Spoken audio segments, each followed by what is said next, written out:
আনন্দ উৎসব উদযাপন শেষে বিষাদের সুর, হই হুল্লোড়, আড্ডা আর দেদার প্যান্ডেল হপিং এর পর মনের কোণে একচিলতে বিষণ্ণতা। আজ বিদায়ের বিজয়া দশমী।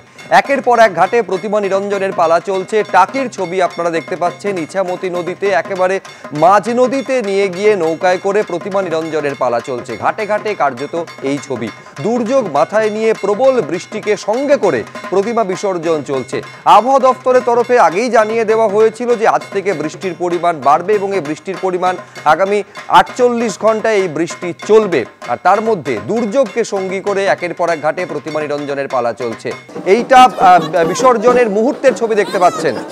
মাকে বরণ করে নিয়ে তারপর নিরঞ্জন।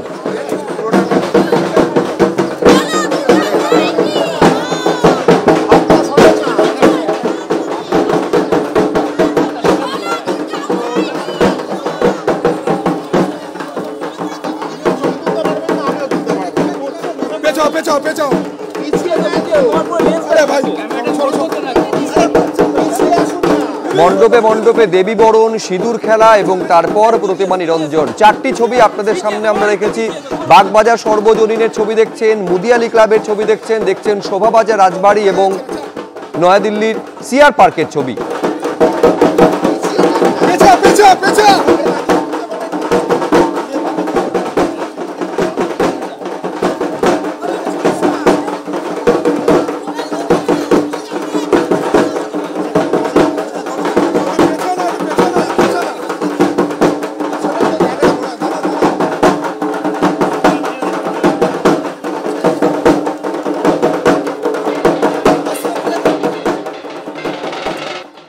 কাল থেকে বৃষ্টি হয়েছিল, বৃষ্টির ভয় পাচ্ছিল মানুষ সবাই, কিন্তু সেটাকে উপেক্ষা করেও সবাই সিঁদুর খেলতে এসেছেন এবং আমিও চলে এসেছি মাকে বরণ করতে, কারণ আজকে চোখের জলে মাকে বিদায় দেওয়ার পালা। কিন্তু এই 4 দিনের পুজোয় আমরা সমস্ত আনন্দ করে নিই, সমস্ত মজা করে নিই, কিন্তু আজকের দিনটা বড় কি বলবো কষ্টের। কিন্তু কষ্টের হলো মা যাবে নিজের বাড়িতে, সুতরাং মেয়েকে যখন আমরা নিজের বাড়িতে পাঠাবো তখন আনন্দ করেই পাঠাবো, তাকে চোখের জলে বিদায় দেব না।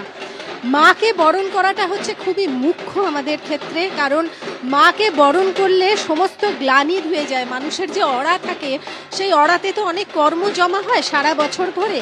মাকে বরণ করলে মায়ের শক্তিতে সেই অড়া ক্লিন হয়ে যায়। এবং আমি যেখানে এসেছি সেখানে আজকে যে মুদিয়ালির প্যান্ডেলে এসেছি, এটা হচ্ছে আত্ম উপলব্ধি, আত্মজ্ঞান, যার জন্যই এখানে আসা। যে এনাদের থিমই হচ্ছে এবারের আত্মজ্ঞান, আত্ম উপলব্ধি। সুতরাং আমি চাইবো যে লোকা সমস্তা সুখিনো ভবন্তু, প্রত্যেক মানুষ খুব ভালো থাকুক, প্রত্যেকের আত্ম উপলব্ধি হোক এবং প্রচুর বৌদিরা, দিদিরা, মেয়েরা এসে বরণ করছেন মাকে। মায়ের মুখটা জল জল করছে, মা একদম বোঝাই যাচ্ছে মায়েরও মুখটা ভার হয়ে আছে। আজকে যেহেতু বাড়ি যেতে হবে, বাপের বাড়ি থেকে কে আর যেতে চায়, কিন্তু তবুও সবাইকেই নিজের ঘরে ফিরতে হয়। মাও আজকে নিজের বাড়িতে যাবেন।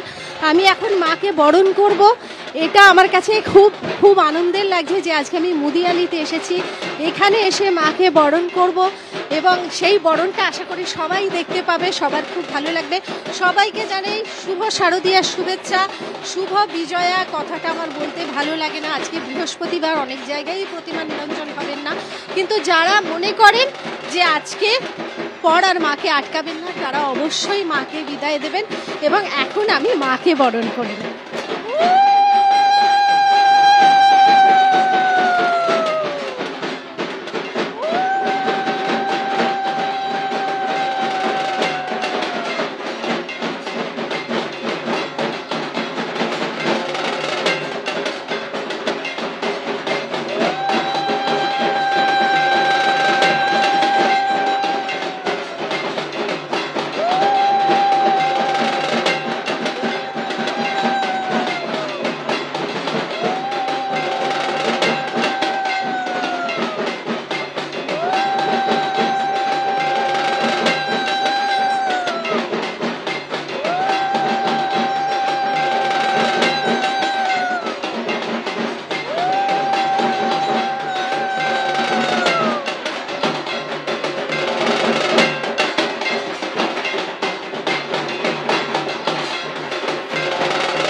অভিনেত্রী অপরাজিতা আড্ড এবিপি আনন্দ রিপোর্টার হয়ে মুদিয়ালি ক্লাবে দেবী বরণের ছবি তুলে ধরছিলেন এবং একই সঙ্গে তিনি নিজেও মাকে বরণ করে নিলেন।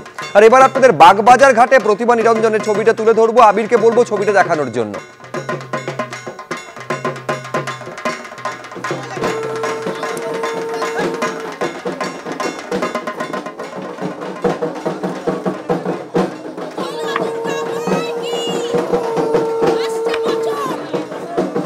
দেখো, একদিকে টানা মুষলধারায় বৃষ্টি এবং আরেকদিকে প্রতিমা নিরঞ্জন, সমান্তরাল ভাবে আমরা সেই ছবি দেখছি এবং সকাল থেকে এই ছবি দেখা যাচ্ছে। একদিকে বাগবাজার সর্বজনীন, সেখানে আমরা দেখেছি যে সকাল থেকে বরণ শুরু হয়েছে এবং তারপর ঘট বিসর্জন। আজকে সন্ধ্যেবেলা সেখানে প্রতিমা নিরঞ্জন হবে, কিন্তু বাড়ির যে পুজোগুলো সেগুলো কিন্তু বরাবরের মতন এবারও বাগবাজার ঘাটে তুমুল বৃষ্টি, সেই বৃষ্টিকে উপেক্ষা করেই তাদের যেমন রীতি, সেই রীতিনীতি মেনেই তাদের এখানে প্রতিমা নিয়ে আসছেন, 7 বার প্রদক্ষিণ করিয়ে প্রতিমাকে বিদায় জানাচ্ছেন। কারণ আজ ঝুমার কৈলাসে ফিরে যাওয়ার দিন, আর আজ বিষাদ আকাশে বাতাসে সব জায়গায়। আজ মন খারাপের দশমী, আর এই দশমীতে সকাল থেকে যেমন বাড়ির পুজোগুলো আজকে গঙ্গায় নিরঞ্জন করার জন্য প্রতিমা নিয়ে আসেন, এরকমই কলকাতার বিভিন্ন প্রান্ত থেকে বাগবাজার ঘাটে রীতি মেনে কিছু কিছু পুজো শত বর্ষও পুরনো, এই পুজো যেমন রীতি সেই অনুযায়ী তারা এখানে নিয়ে আসছেন। নিজেদের রীতিনীতি মেনে তারা মাকে বিদায় জানাচ্ছেন এবং বিদায় যখন জানানো হচ্ছে তারপরেই প্রত্যেকে এখান থেকে চলে যাচ্ছেন। এবং তার সঙ্গে সঙ্গে আমরা দেখতে পাচ্ছি উল্টো দিকে, শুভঙ্কর আমার ক্যামেরা পার্সনকে বলবো দেখানোর জন্য, ঠিক উল্টো দিকে শোভাবাজার রাজবাড়ির প্রতিমা নিরঞ্জন হওয়ার জন্য যে 2টি নৌকা করে নিয়ে যাওয়া হয়, সেই 2টি নৌকা এখানে তৈরি রাখা হয়েছে।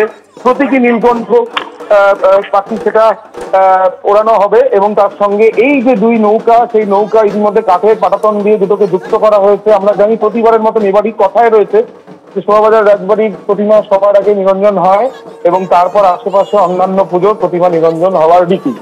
ঠিক সেরকমই এখানে 2টি নৌকা, জোড়া নৌকা বলা যায়, যে জোড়া নৌকা করে মাঝখানে মা দুর্গাকে এখানে বসিয়ে একেবারে মাঝ গঙ্গায় নিয়ে গিয়ে নিরঞ্জন করানো হয় এবং সেই প্রস্তুতিও এখানে কিন্তু সম্পূর্ণ হয়ে গিয়েছে এই বাগবাজার ঘাটে। একেবারে বাগবাজার ঘাটের ছবিটা আমাদের প্রতিনিধি তুলে ধরছেন আবির দত্ত। পাশাপাশি কাশিমবাজার রাজবাড়ির ছবি আপনাদের সামনে দেখাচ্ছি, যেখানে দর্পণে বিসর্জন।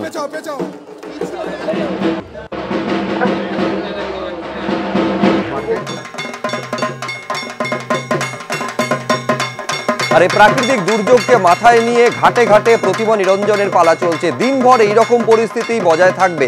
আমি আরো বিস্তারিত জানবো সরাসরি ঝিলম করঞ্জায় আমাদের প্রতিনিধি রয়েছেন। কাল রাত্রে বৃষ্টি, তারপর আজকে বেলা গড়াতে সেই বৃষ্টির পরিমাণ বেড়েছে। ঝিলম, দিনভর কিরকম পরিস্থিতি থাকবে? রাজ্যের কোন কোন জায়গায় প্রবল বৃষ্টির সতর্কবার্তা রয়েছে? একদমই, গতকাল রাত থেকে আজকের যে তুমি বৃষ্টির কথা বলছো সেটা কলকাতায়, কিন্তু আবহাওয়া দপ্তর থেকে যেটা বলা হচ্ছে এবং যা বলা হয়েছিল প্রত্যেকটাই মিলে গিয়েছে। গতকাল বলা হয়েছিল একটি গভীর নিম্নচাপ আছে এবং সেই নিম্নচাপ ক্রমশ আজকে অতি গভীর নিম্নচাপে পরিণত হবে। মধ্য বঙ্গোপসাগর এবং উত্তর পশ্চিম বঙ্গোপসাগরের ওই সংলগ্ন অঞ্চলে এই অতি গভীর নিম্নচাপ রয়েছে এবং সেই নিম্নচাপ ক্রমশ গোপালপুর আর পারাদ্বীপ অঞ্চলের মাঝখান দিয়ে উড়িষ্যাতে ঢুকবে। তবে আজকে উত্তরবঙ্গে যে উপকূল সংলগ্ন যে 3টে জেলা রয়েছে, দক্ষিণ 24 পরগনা, মেদিনীপুর, সেখানে অতি ভারী বৃষ্টি হবে। এবং তোমাকে এটাও জানিয়ে রাখছে আবহাওয়া দপ্তর, যেটা বলেছে যে হাওড়া, হুগলি, দক্ষিণ 24 পরগনা সব জায়গায় ভারী বৃষ্টিপাত হবে। এবং এই যে দক্ষিণ 24 পরগনা যেগুলো উপকূলবর্তী, সেখানে 70 থেকে 75 কিলোমিটার বেগে ঝোড়ো হাওয়া দিতে পারে। আর অন্য যে জেলাগুলো আছে সেই জেলাগুলোর মধ্যে যারা হাওড়া, হুগলি, দক্ষিণ 24 পরগনা, সেখানে 30 থেকে 35 কিলোমিটার বেগে হাওয়া দিতে পারে, ঝোড়ো হাওয়া। আর উত্তরবঙ্গে আজকে আবার বৃষ্টিপাত শুরু হয়েছে, সেখানেও বৃষ্টিপাত বাড়বে। আগামীকাল থেকে একাদশী থেকে অতি ভারী বৃষ্টিপাত হবে, সেখানেও 30 থেকে 35 কিলোমিটার বেগে ঝোড়ো হাওয়া দিতে পারে এবং সেই সম্ভাবনার কথা বলা আছে। অর্থাৎ দক্ষিণবঙ্গ, উত্তরবঙ্গ সব মিলিয়ে বৃষ্টি থাকবে। দক্ষিণবঙ্গে দুর্যোগ আজকে থেকেই চলছে, অতি গভীর নিম্নচাপ, এবং সেই অতি গভীর নিম্নচাপের ফলেই এই বৃষ্টিপাত এবং এই বৃষ্টিপাতের পরিমাণ বাড়বে তেমনটাই বলা হচ্ছে। উপকূলবর্তী 3টে জেলার পাশাপাশি বাকি জেলাগুলোতেও আগামীকাল বাড়বে এবং তার পরের দিন পশ্চিমাঞ্চলের যে জেলাগুলো সেখানেও বাড়বে। অর্থাৎ আমরা যেটা বুঝতে পারছি আবহাওয়া দপ্তরের পূর্বাভাস থেকে সারা রাজ্য জুড়ে আগামী দুদিন ধরে ভারী বৃষ্টিপাত হবে এবং সেই বৃষ্টিপাতের জন্যই সতর্ক করা হচ্ছে আবহাওয়া দপ্তর থেকে মৎস্যজীবীদেরও, তারা যাতে সমুদ্রে না যান কাজের জন্য আগামী দুদিন। ধন্যবাদ ঝিলম।